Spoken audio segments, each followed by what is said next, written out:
Imagine this. One morning, you wake up and Earth is no longer home. Instead, you live under a glass dome on a red planet millions of kilometers away. What if humanity actually moved to Mars? Tonight, we'll explore everything, from the journey to survival to the future of an entire new civilization. The journey to Mars. To get to Mars, we'd need the most powerful rockets ever built. Right now, SpaceX's Starship is our best bet, a fully reusable ship capable of carrying up to 100 people. But the trip isn't easy. It takes between 6 and 9 months with no turning back halfway. Radiation, microgravity, and isolation all could kill us before we even arrive. First human habitats. The first Martian homes would likely be underground. Why? Because Mars has almost no atmosphere to protect us from radiation. We dig tunnels, build habitats out of regolith, or cover them with thick layers of Martian soil. These would be small, cramped, and purely functional. No luxury, just survival. Air, water, and food. On Mars, breathing isn't simple. The air is 95% carbon dioxide. We'd need massive oxygen generators. Water could come from underground ice, melted, filtered, and recycled endlessly. Food?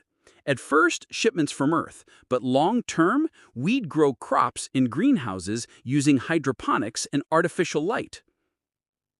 Daily life on Mars. Imagine waking up to a pale orange sky. Gravity is only 38% of Earth's. You'd be lighter, but your muscles and bones would slowly weaken. You'd work in sealed habitats, wear a spacesuit outside, and never breathe fresh air. Even a single crack in your helmet could be fatal.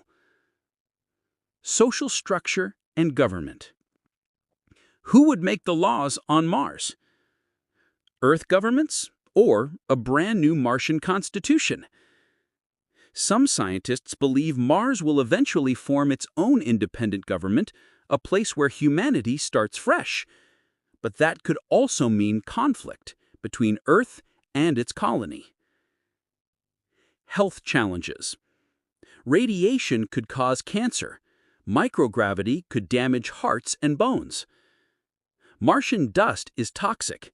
It contains perchlorates that could harm lungs. Doctors would need to invent new treatments and maybe even genetically modify future generations to survive Mars better. Building a Martian economy. What would people do for work on Mars? Probably mining, construction, research, and technology development. Eventually, Mars could export rare metals, fuels, or even unique biotech discoveries back to Earth. But until then, everything will be about survival, not profit.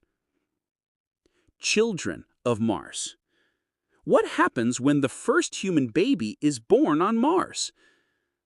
Would their body develop differently in low gravity? Would they ever be able to visit Earth? We don't know.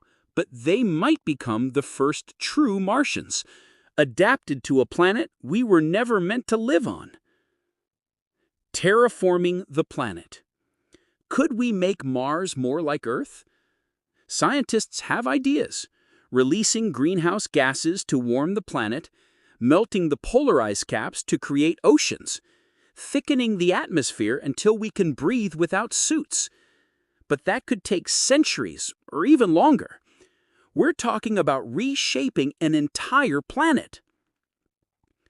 The future of a Martian civilization. Fast forward 500 years. Millions, maybe billions could live on Mars.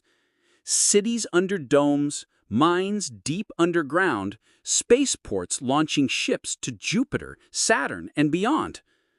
Mars could be the stepping stone to a multi-planet species. And the future of humanity might no longer be tied to Earth at all. Moving to Mars would be the most dangerous thing we've ever done, and maybe the most important. It's not just about surviving on another world. It's about ensuring humanity has a future even if Earth one day becomes uninhabitable. The question isn't whether we can move to Mars, it's whether we must.